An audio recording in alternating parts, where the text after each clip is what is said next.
Scratch Life. This is the new chapter for class 9, Lines and Angles. In this video, we are going to see different terms which we are going to use in this chapter.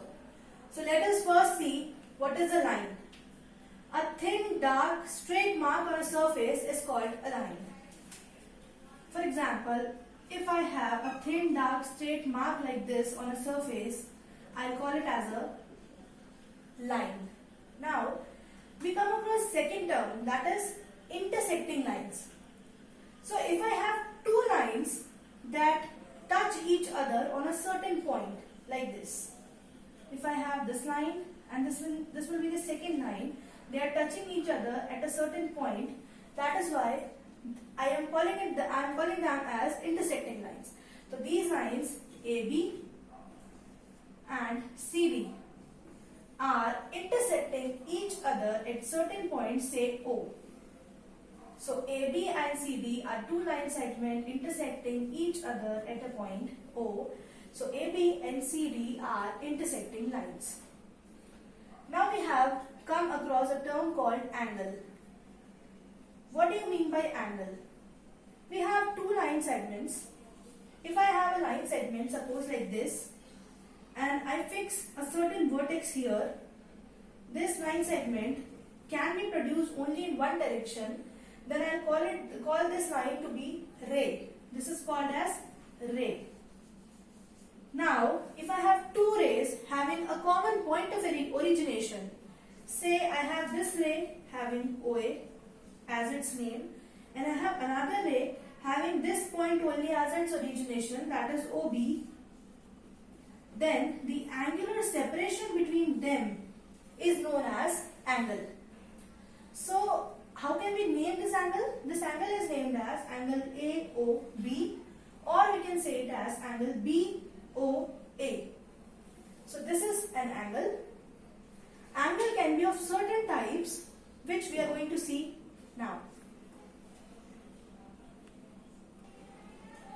So, these are the types of angle that we have. First one is acute angle, second is right angle, third is obtuse angle, fourth is straight angle, fifth is reflex angle, and next one is complete angle. Now let us see them one by one.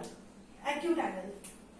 If you have an angle whose measure, when I want to measure this angular separation between these two arms, I call it as theta. So when I wanted to measure these two angle between these two arms, if that measure comes out to be less than 90 degree, less than 90 degree, it will be acute angle. If the measure of angle is exactly equal to 90 degree, we call it as right angle. It will be equal to 90 degree. If the measure of angle is greater than 90 but less than 180, I call it as obtuse angle. Greater than 180. Sorry, greater than 90 but less than 180. In between it will lie.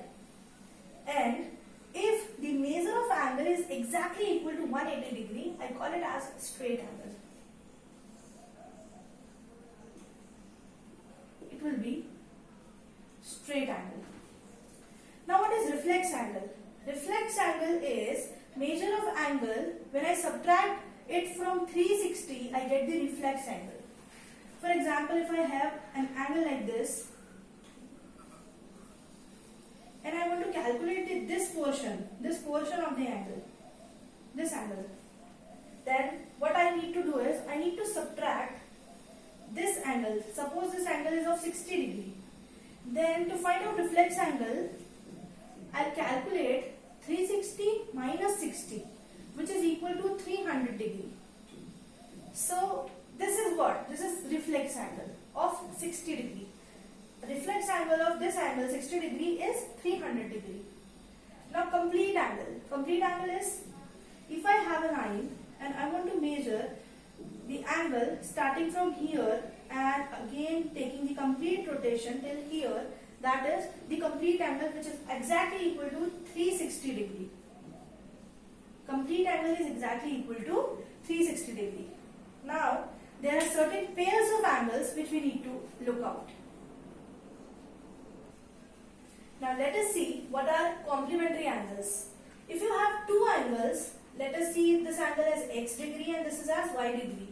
If you see these two angles, the sum of these two angles is 90 degree, then I call it angle x and angle y to be supplementary angles. Sorry, complementary angles. Angle x and angle y are called complementary angles when the sum of these two angles is 90 degree. And you have supplementary angles. When we have two angles x and y, the sum of these two angles is coming out to be 180, then I call these two angles to be supplementary angle. Now let us see what is linear pair.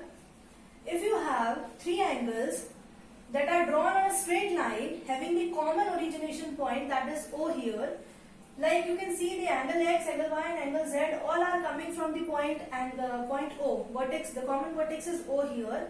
So all these lines, since they are drawn on a straight line, the sum of these angles will be 180.